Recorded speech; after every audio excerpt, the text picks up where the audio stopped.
Bienvenidos a todos a este vivo que voy a tener acerca de esta crisis que está ocurriendo en Ecuador. Ecuador está sumida en una crisis política, social y de seguridad interna que convierten a este hermoso país, lamentablemente, en la región más insegura del continente.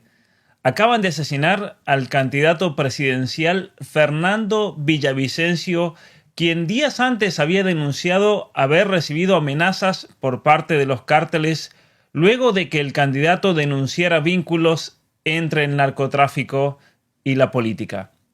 Fernando Villavicencio era también periodista y durante muchos años se enfocó en investigar los vínculos entre el narcotráfico y la política en Ecuador, es decir, entre los traficantes de drogas y políticos concretos. Y cuando hablamos de políticos, nos referimos a la izquierda ecuatoriana, representada especialmente en Rafael Correa y sus seguidores. Es decir, en la persona de Fernando Villavicencio tenemos otra víctima más de la izquierda que se suma a los millones que han perdido la vida en nombre de este ideal igualitario y que en nuestros países se subvenciona con el dinero del narcotráfico. Por eso vamos a hablar en este vivo por YouTube sobre esta tremenda crisis en Ecuador. Vamos a analizar la situación junto con Mamela Fiallo, quien muchos de ustedes conocen. Muy buenas tardes, Mamela, bienvenida a mi canal. Y bueno, lamento mucho realmente la situación que se está viviendo en Ecuador. Bueno, gracias por tu solidaridad. Perdón que mi cámara sea más rudimentaria que la tuya. Creo que sale peor que de costumbre. Es la primera vez que uso este programa. Bueno, gracias por tu solidaridad, por tu pésame. Y bueno, sigamos. Así es. Bueno, cuéntanos un poco cómo se está viviendo la situación en este momento en Ecuador. Yo me imagino que es un estado de shock nacional. Cuéntanos un poco qué es lo que ha llevado a desencadenar esto. Yo creo que hay varios temas aquí. Por un lado, el tema de la violencia, cuándo surge la violencia en Ecuador. Está el tema de por qué hay elecciones, por qué se adelantaron las elecciones ahora a agosto, quién era este candidato que acaba de perder la vida, y quiénes son, o al menos se dice, los involucrados. ¿Qué nos puedes contar al respecto, Mamela? Bueno, para que se pongan un poquito en contexto, todo esto pasa en paralelo cuando Ujú. está Eduardo Verástegui y su equipo en el preestreno de Sound of Freedom, convocado por el presidente Guillermo Lasso. En ese momento empieza un plan de evacuación para que ellos estén a resguardo y Fernando Villavicencio tenía muchos enemigos, recibió hace apenas días una amenaza del cartel de Sinaloa. Ujú. Cada una de las cárceles ecuatorianas está controlada por un cártel diferente. Ujú. Entre ellos, el cártel más grande de narcotráfico que está en Brasil, que para quien sepa, cuando estaba Bolsonaro en elecciones, sale una orden judicial para que ningún medio pueda vincular a Lula con el narcotráfico. Ujú. Entonces, el socialismo del siglo XXI está directamente financiado por narcotráfico, por redes de crimen organizado. Pero debo hacer una pequeña salvedad y espero hacerlo de la mejor manera posible. Fernando Villavicencio, que ocupaba el cuarto puesto en la carrera presidencial, es un hombre que históricamente fue de izquierda. Fue líder sindical. Su candidata a la vicepresidencia es globalista, feminista, ambientalista, el combo completo, porque tristemente ahora en Ecuador ya a partir de esta elección aplica el protocolo de género, donde uno de los candidatos debe ser mujer, o mejor dicho, en los binomios debe ser hombre y mujer. Ujú. Entonces ya te iba con esta fórmula, ¿no? Entonces esto es un llamado de atención importante respecto a qué? Poder ver la virtud en el otro, poder ver cómo hasta una persona de izquierda es capaz de tener ideas afines y cómo dice el refrán, no hay muerto malo, también ser capaz de hacer una crítica constructiva, ¿no?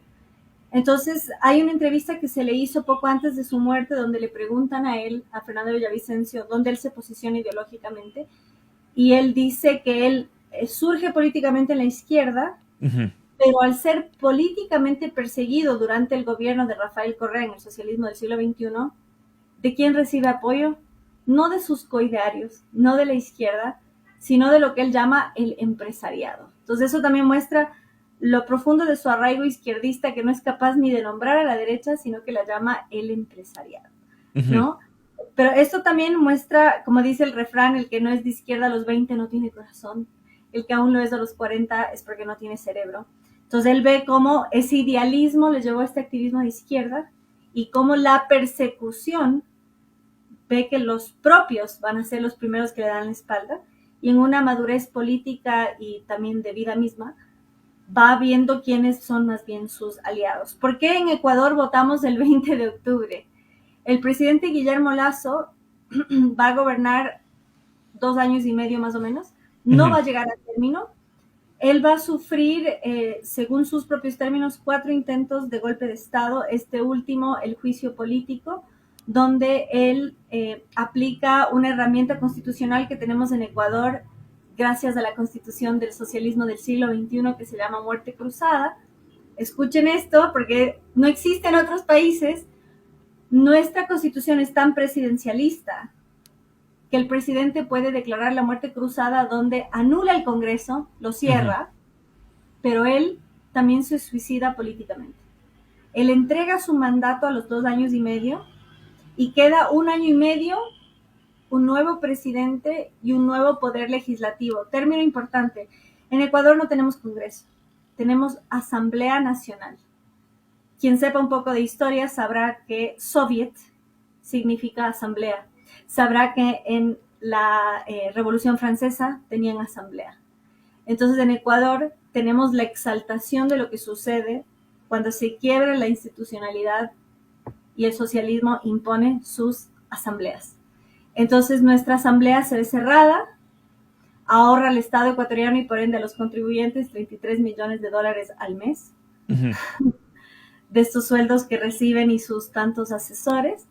Y el 20 de agosto elegimos a nuestro nuevo presidente y a nuestros nuevos legisladores.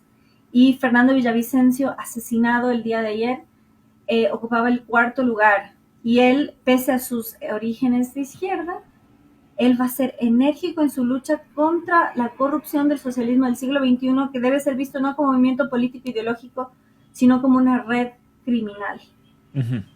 Destaca figuras como Piedad Córdoba, como Alex Saab, es decir, él en su labor periodística va a ser el que denuncia el testaferro de Chávez y Maduro, y a Irene Montero, quien está a cargo del Ministerio de Igualdad en España, de sus vínculos en esta triangulación de dinero entre Venezuela, Ecuador y España, donde España sería el ideólogo, Venezuela con su petróleo el financista, y Ecuador el agente tercero que triangula este dinero.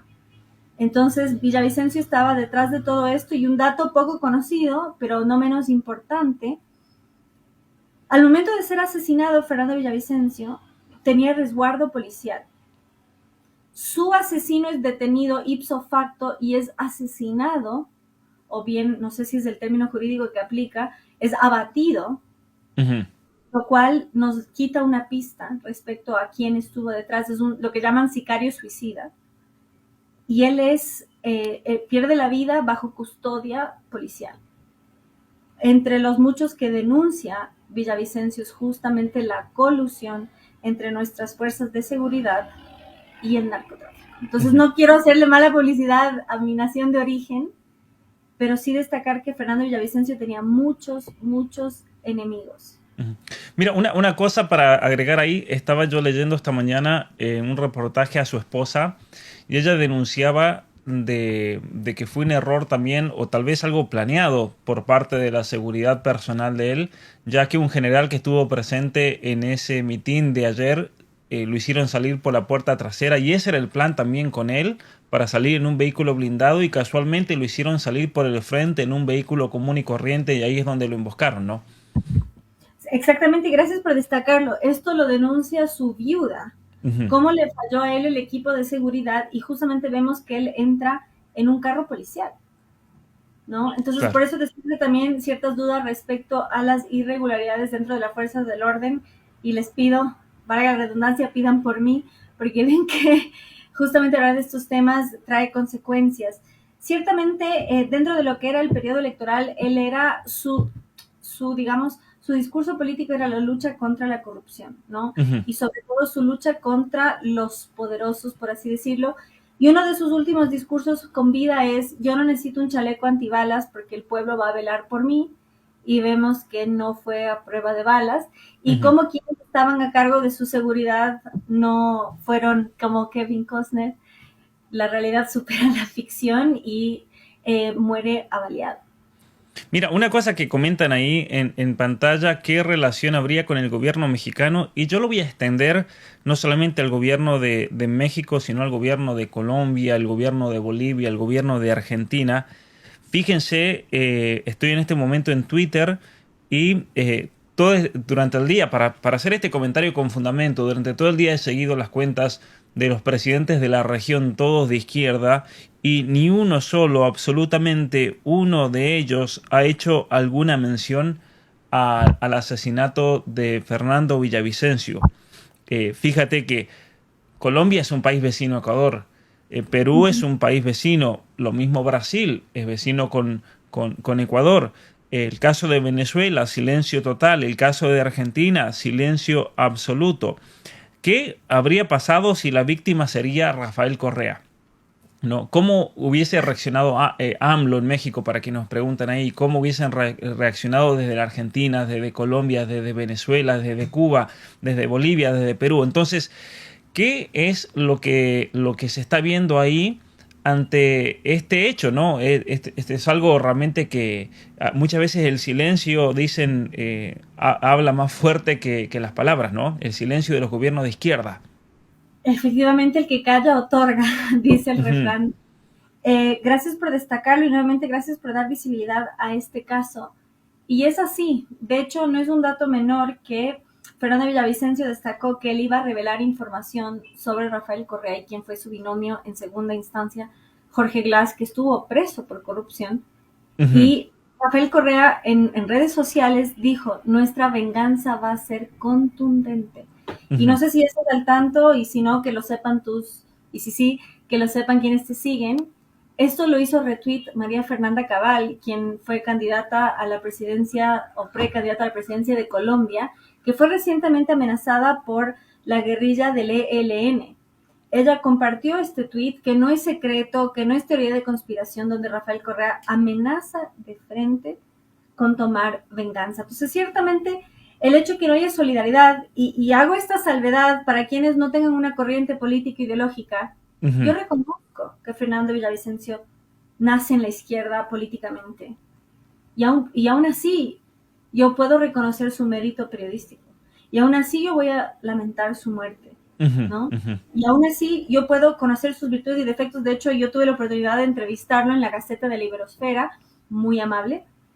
Entonces veamos estas diferencias político-ideológicas en cuanto a que si no me conviene, ni existe, ¿no? Claro, Entonces, estamos, tanto que se habla de la batalla cultural, la ética es fundamental, ¿no? Entonces, ¿cómo actuamos frente a la muerte de alguien? Dice mucho. claro.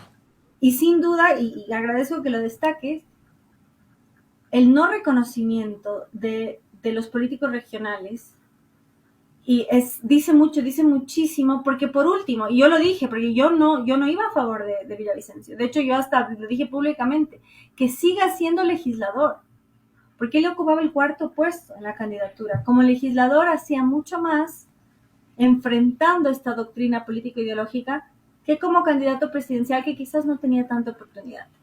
Claro. Entonces es importante humanamente saber reconocer fortalezas y debilidades, mientras que del otro lado han sido incapaces de mostrar humanidad.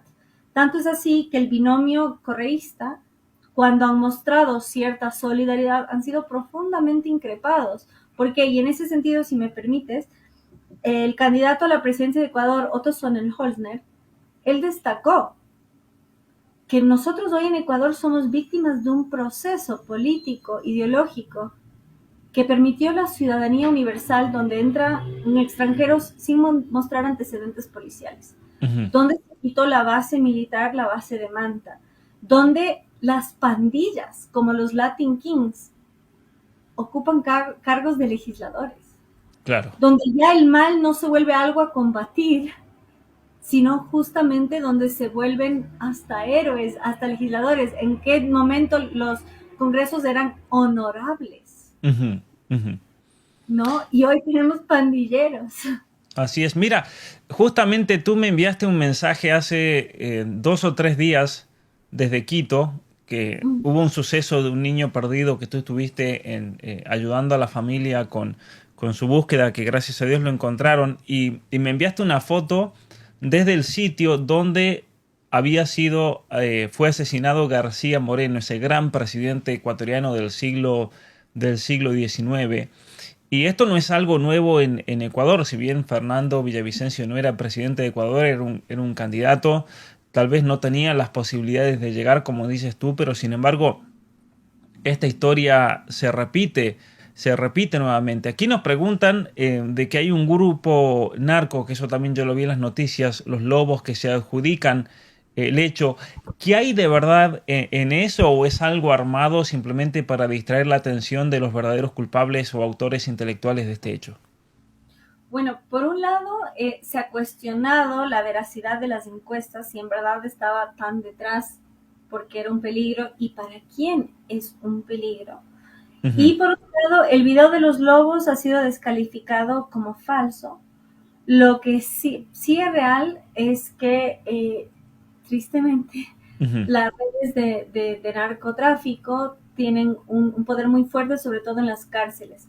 Cada una de las cárceles de nuestro país está controlado por un grupo o un cártel distinto, siendo uno de ellos el grupo de narcotráfico más grande del mundo, que es el de Brasil, que está muy fuertemente arraigado con Lula da Silva. De hecho, nace en el periodo que Lula está detenido, ¿no? ujú. Entonces hay que entender la profundidad del alcance, ¿no? Y cómo estas son redes internacionales. Y es importante cuestionar en ese sentido el video en el que aparece de los lobos. Dice que el próximo en la lista es el candidato presidencial Jan Topic, quien es candidato del Partido Social Cristiano y que su campaña es de ser el Bukele ecuatoriano, Ujú, porque él además tiene una trayectoria como mercenario. Él fue francotirador contratado en Ucrania, en Siria, en África, y es el candidato de la mano dura, ¿no? Sin embargo, también ha sido duramente cuestionado porque su familia tiene una empresa de telecomunicaciones que es acusada de haberse enriquecido mucho en el periodo de Correa. ujú. Sabemos que los más grandes del intervencionismo, mayores serán los pactos justamente con las corporaciones. Y lo que ha generado esto en el plano político es un vacío de qué, porque la fortaleza de la campaña de Villavicencio era el anticorreísmo. Entonces, Claro. hoy la política ecuatoriana tiene dos caminos: o abrazar ese anticorreísmo o apelar a la reconciliación.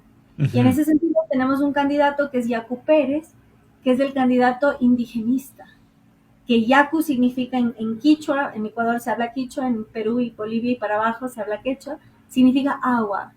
Él se cambió el nombre jurídicamente para apelar a ese voto, a esa corriente político-ideológica, y él hace un llamado a la paz y al diálogo. Pero ¿qué pasa?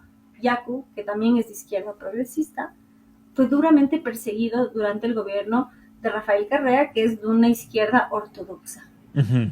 Entonces ha sido duramente cuestionado. Entonces, hoy Ecuador está entre la mano dura contra el crimen organizado o la concordia y la reconciliación. Y el candidato a la vicepresidencia del partido de Correa pidió una mesa de diálogo, lo cual ha sido duramente cuestionado porque se puede dialogar con el crimen organizado Mm, o hay que combatirlo. claro. Pero el problema en Ecuador, según lo que tú nos dices, es que la cúpula policial o las fuerzas de seguridad del Estado están corrompidas también. Entonces aquí hay un problema gigantesco. ¿Cómo se soluciona algo así, no? Efectivamente, de hecho, dentro de lo que son las fuerzas del orden, Ujú, hay ciertas jerarquías en cuanto a la corrupción y a la rectitud, siendo, con el perdón de quienes me escuchan, la Marina a la cabecera y la policía al final, ujú, ujú, tristemente. Y espero no me traiga consecuencias futuras, pero en ese sentido habría que eliminar los malos elementos que ciertamente existen, ujú, ujú. corregir las instituciones para evitar estos desvaríos, estas irregularidades. Pero no es un dato menor quien lo haya visto y que conozca la política ecuatoriana el 30 de septiembre, que se conoce como el 30S, donde Correa finge un golpe de estado en el hospital de la policía y destape el pecho y que vengan a matarme, él causó un choque entre la policía y las Fuerzas Armadas. Mm, Un enfrentamiento armado entre las fuerzas de seguridad. Entonces realmente tenemos mucho para sanar como nación, ya que hay esto, porque justamente él le quitó ciertos privilegios a las fuerzas del orden. Entonces hay que entender que el socialismo del siglo XXI, aunque el modelo socialista nos ofrece más Estado, quiebra la ética del bien y el mal. ujú. Entonces, la figura que representa el orden y la rectitud, como son las fuerzas del orden, caen también en ese relativismo entre ya no sabe uno de qué lado está, ¿no? Claro, Entonces, y eso pasó ahí, veo que están diciendo necesitan un Bukele. Hoy tenemos dos candidatos que son los más destacados. Por un lado tenemos Jan Topic, que es este mercenario mano dura, y por otro lado tenemos a Otto Sonnenholzner, quien ya fue vicepresidente y que tiene como asesor a un asesor de Bukele. claro. Entonces, justamente, y que Pablo dijo que necesitamos un Bukele. Mira, pero el problema, a ver, incluso suponiendo que venga una persona así, volvemos al mismo problema de que tú no tienes una organización para hacer cumplir la ley en Ecuador si hay un nivel de corrupción tal, donde no puedes ni siquiera confiar en las fuerzas policiales. Fíjate, te voy a dar un ejemplo.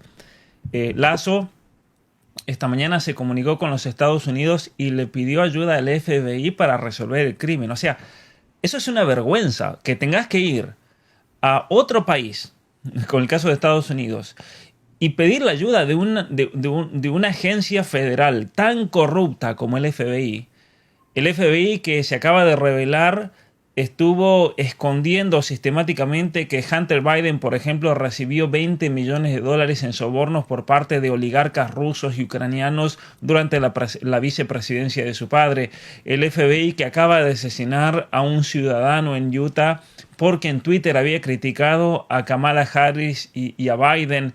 El FBI, que estuvo detrás del caso de la laptop de Hunter Biden durante las elecciones de Estados Unidos. El FBI, que tenía una oficina dentro de Twitter, como lo reveló el mismo Elon Musk. El mismo FBI, que tiene oficinas y ha creado toda una simbiosis entre las fuerzas del Estado y las compañías tecnológicas en los Estados Unidos para el espionaje de los ciudadanos. O sea, yo no confío absolutamente en nada en el FBI. El nivel de corrupción es tremendo, pero que Lazo tenga que ir a una agencia federal tan corrupta como el FBI, porque tal vez menos corrupta que las fuerzas del Ecuador, esto ya es realmente preocupante, porque ¿en quién podemos confiar entonces, no?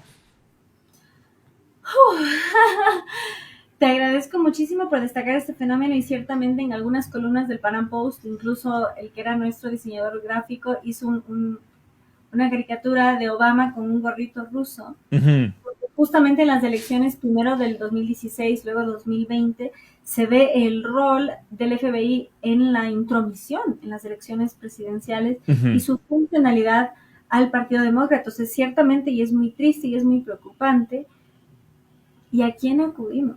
¿No? Claro. Es realmente una pregunta que hay que hacerse y, y yo te puedo aclarar porque sé de fuente interna, justamente a Villavicencio lo veían como el menos corruptible Ujú. entre los candidatos porque Estados Unidos ve que se avecina una guerra con China. Claro. Entonces vinieron a medir alianzas de quién está de qué lado, ¿no? Entonces ciertamente Ecuador tiene una crisis y no quiero hacerle mala publicidad a mi tierrita, pero efectivamente, y gracias por destacarlo, hay que ver, o sea, hoy se acabó la dicotomía de la Guerra Fría, estamos en la dicotomía soberanistas versus globalistas. Claro. Pero justamente nosotros siendo naciones pequeñas, pobres, vulnerables, ¿no? Es bastante complicado saber a quién acudir. Entonces, en ese sentido, lo que necesitamos, y sobre todo en este periodo, porque solo va a ser un año y medio, Ujú. es una terapia de shock, ¿no? Pero ¿qué pasó con Fernando Villavicencio? Su discurso entero era contra el correísmo, ¿no? Claro. Pero ¿qué pasa? En el Ecuador, el grueso de los votantes está entre los 18 y 42 años. Entonces, en esa brecha etaria, lo que vendía no es lo mismo, más bien Villavicencio apelaba al voto de los 50 para arriba. Ujú. Entonces, el próximo candidato tiene el reto de cautivar y ganar el voto de los 18 a los 42. Y es un voto que no tiende a ser tanto del dato y la estadística, sino justamente de la emotividad, ¿no? Y sobre todo de lo sensorial. Entonces, hoy estamos ante un fenómeno electoral donde es más la efusividad lo que cautiva que otra cosa. Claro, Entonces, esto va a dejar un hito histórico en cuanto a que el correísmo iba en primer lugar, pero para ellos es un golpe durísimo. ¿Por qué? Porque muere quien más les cuestionaba. claro, Entonces, esto a ellos les golpea. Y para que un candidato pase a primera vuelta tiene que superar el 40% del voto. Y en Ecuador tenemos un 40% de indecisos. Y faltan 10 días para las elecciones. Entonces es un fenómeno de incertidumbre total. claro. Claro, claro. Mira, vamos un poco al gobierno de Lazo, porque esto también ha ocurrido bajo Lazo y habla muy mal de su gobierno al no poder defender ni siquiera a los candidatos presidenciales de su propio país. Eh, Aquí dice este comentario, si es verdad lo de Correa, ¿por qué no lo denuncias en la fiscalía con evidencias? ¿Qué responde tú a este tipo de objeción? Hola, Grupo Bienestar.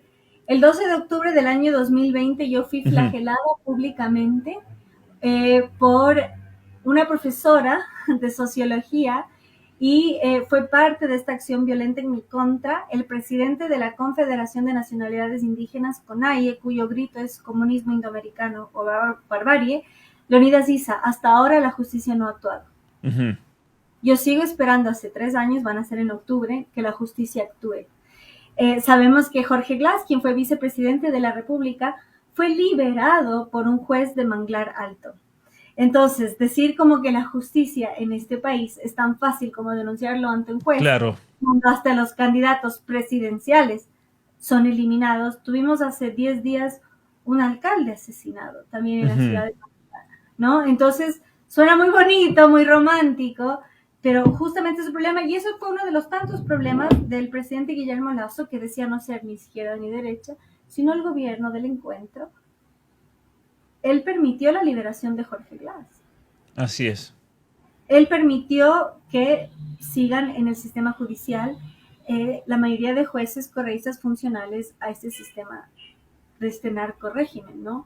Entonces, realmente lo que el Ecuador necesita es una buena purga, una buena limpieza y, por supuesto, apelar a quien debe estar en los altares, García Moreno, que fue un hombre firme, y saber que somos la primera nación consagrada al Sagrado Corazón de Jesús y lo que ellos representan, ¿no? Entonces decía el santo cura de Ars, si no ves al diablo de frente es porque caminas a su lado, y como nación consagrada tenemos una responsabilidad grande, pero también ataques aún más fuertes, comenzando por el propio García Moreno. Entonces, yo no quiero hacerle mala publicidad a mi nación, todo lo contrario. Nosotros somos más que los violentos que nos quieren someter. Y como contraste, en Ujú. México se mata a un alcalde por semana. Solo en el 2021 mataron a 88 candidatos en las elecciones locales y aún así son potencia turística. Ujú. No dejar que triunfe el miedo, saber que los buenos somos más y que vamos a vencer, ¿no?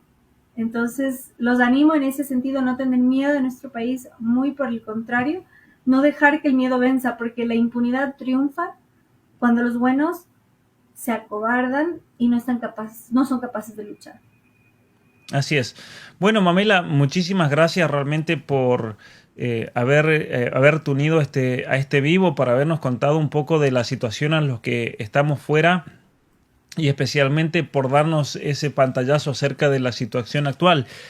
¿Cómo crees, para ir terminando, que se va a desenvolver esta situación? ¿Cómo crees que esto puede llegar a impactar a las elecciones, especialmente a la candidata de Correa, siendo que todo apunta y es más que obvio que básicamente a la única persona que favorecería este asesinato es el correísmo, ¿no? En Ecuador. ¿Y eso qué repercusión va a tener en la opinión pública? Bueno, yo creo que les va a perjudicar en cuanto van a ser señalados, precisamente porque Ujú. Villavicencio dijo que tenía información en su contra y porque además sabemos quiénes modificaron el COIP, que es el Código Orgánico Integral Penal, que justamente favoreció a los delincuentes. Eso pasó durante el gobierno de Correa, cambiaron la Constitución y ahora dicen que la van a cambiar de nuevo. Hicieron una constitución que va supuestamente a durar 300 años y ahora lo quieren formular de nuevo. Su declaración de venganza es clara. Entonces yo confío, y eso es importante, para que un candidato pase a primera vuelta como vencedor debe superar el 40%. Ujú. Cualquier candidato que supere, o mejor dicho, que pase a segunda vuelta, los va a derrotar. ¿Por qué? Porque hay un grueso de entre el 20 y 30% anticorreísta. Entonces, este es momento de capitalizar ese rechazo, de posicionarse contra el crimen organizado. Y lo que vamos a ver en estos días es si vende el discurso de conciliación y diálogo que ofrece el indigenista Yacu, o si más bien el hartazgo va a exacerbar el discurso de mano dura contra la delincuencia. Entonces yo creo que en ese sentido van a salir desfavorecidos, Dios mediante, y lo mejor que tienen en su contra es el candidato a la vicepresidencia, que es miembro del Internacional Progresista, Andrés Ujú. Arauz, que dijo que hay que hacer una mesa de diálogo con el narcotráfico y el crimen organizado. Y el ciudadano promedio está harto de eso y sabe que esa no es la solución. Se dialoga con gente de palabras. Con el crimen organizado, la única solución es la mano dura. Así es, especialmente hacer cumplir la ley. Y hay cuestiones que son totalmente innegociables, y una de esas es la impunidad con la que se mueven todos estos grupos criminales en nuestros países. Pero obviamente, a ver, yo voy a decir algo, porque muchas veces, y esto lo dicen muchos abogados especialistas en derecho penal, siempre el derecho penal o el castigo llega tarde, porque está diseñado para castigar un crimen. Primero se tiene que cometer un crimen. Pero por otra parte está la cuestión de cómo prevenir para que esos crímenes ocurran, ¿no? Recordemos que en la ciudad de Nueva York, allá por los años 70 y 80, muchos desconocerán porque verán una ciudad esplendorosa con edificios y sus luces y su seguridad, su supuesta seguridad, aunque ahora eso se está acabando con este gobierno demócrata, pero era una ciudad tremendamente insegura, con una cantidad de asesinatos tremenda, una de las ciudades más inseguras del mundo. Y un profesor de la Universidad de Pensilvania, un profesor de ciencias políticas, él elaboró una teoría muy interesante que consistía en ir a los crímenes pequeños. Los crímenes grandes son muy difíciles muchas veces de demostrarlos, uno siempre llega tarde, pero los crímenes pequeños son mucho más fáciles de prevenir, especialmente crímenes que tengan que ver con personas que estén ociosas sin hacer nada en las calles o andando en su motocicleta, que está haciendo esa gente en motocicleta con tantos crímenes que ocurren hoy, ¿no es cierto? Como dicen en Argentina con los motochorros. Y él planteó toda una teoría de prevención de crímenes pequeños, que eso iba a llevar a prevenir crímenes mucho más grandes y hacer de estas ciudades totalmente inseguras un lugar donde se podía vivir.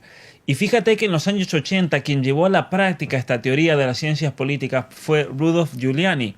Giuliani, el abogado de Trump, cuando él llega a ser el alcalde de Nueva York, comienza toda una política de mano dura contra el crimen pequeño. Y es impresionante con simplemente unos cambios que hicieron en la estructura policial, en la manera de controlar, en la manera de frenar a la gente para preguntarle qué estaba haciendo. Es impresionante cómo Nueva York se convirtió en un momento determinado. De hecho, cuando fue lo de las Torres Gemelas, Nueva York estaba considerada la ciudad más segura del mundo. Y eso es lo que tenemos que hacer en nuestros países. Realmente, y a lo que voy con esto es que hay una cuestión de voluntad política aquí. Es un problema de voluntad política, de un Lazo cobarde que no tuvo la voluntad política de frenar el crimen, de enfrentarse contra el narcotráfico.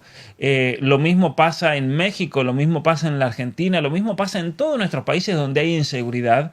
Y es porque los políticos están metidos con el crimen. Y como tú lo decías, Mamela, en nuestros países, después de la caída del muro de Berlín y la caída de la Unión Soviética, Cuba se queda sin la subvención que recibía de Moscú, y por lo tanto tienen que idear una nueva estructura para solventar todas estas campañas y esta estructura política. Tenemos el Foro de San Pablo, y junto con el Foro de San Pablo, cómo el narcotráfico comienza a jugar un rol fundamental en la estructura política de nuestros países. Entonces, esto es lo que la gente tiene que entender, que con todos estos políticos, al votar por estos políticos, estás votando al narcotráfico, estás votando al crimen, estás votando al crimen organizado, estás votando para que todo esto que estamos viendo se perpetúe, ¿no? Así que bueno, quería simplemente comentar eso, Mamela. Si me permites Sí, entrar adelante, por favor. la psicología, justamente en el gobierno del socialismo del siglo XXI que comentaba que se cambió el Código Integral Penal, se despenaliza el robo cuando el monto es menor al salario mínimo. Entonces esto lo que va a hacer es proliferar la delincuencia común, el robo cotidiano a tal punto que si te roban, detienen al ladrón y si ven que la mercancía equivale menos de un salario mínimo, es liberado. Entonces, al proliferar el crimen pequeño, hay una normalización hacia la delincuencia y esto causa un efecto amortiguador en el cual uno, si Ujú. normaliza el mal en pequeñas dosis, normaliza el mal a grandes dosis. Y eso sirve al discurso del pobre contra el rico, este discurso tan arraigado, donde se excusa el crimen, ¿ya? Entonces, si ya no es un mal a combatir, entonces el mal deja de existir. Entonces, abrazo el discurso que acaba de exaltar Pablo y lo acompaño de la mano del ejemplo. Y es que en el Ecuador llevamos ya más de una década, ya van por las dos, donde el crimen ha sido normalizado hasta este punto. Entonces hay que Ujú. atacarlo de raíz, no permitir que prolifere, sino que muy por el contrario, dar la batalla cultural no es solo debatir en redes sociales, sino reconocer que el bien y el mal existen, exaltar el uno, combatir el otro. No se puede permitir que en la clase política y a nivel legislativo y judicial se permita el mal. De lo contrario, se vuelve la norma y llegamos a este punto. No permitan que pase en sus países. Así es. Muy bien, agradecer a todos los que han estado presentes, gracias por sus comentarios, invitarlos a darle me gusta, invitarlos a compartir para tener una perspectiva distinta que muchas veces no vas a escuchar en los medios sobre lo que está ocurriendo no solamente en Ecuador, porque esto también afecta a todos nuestros países, a esta estructura política que se ha armado a partir del Foro de San Pablo en 1992. Y nuevamente agradecerte a ti, Mamela, enormemente por haber estado en este vivo y por habernos dado también de tu tiempo. Con gusto y a la orden. Muy bien, mi nombre es Pablo Muñoz Iturrieta, muchas gracias por haber estado presentes. Les invito a todos a darle me gusta, a compartir, a suscribirse a este canal y nos vemos la próxima. Muchas gracias.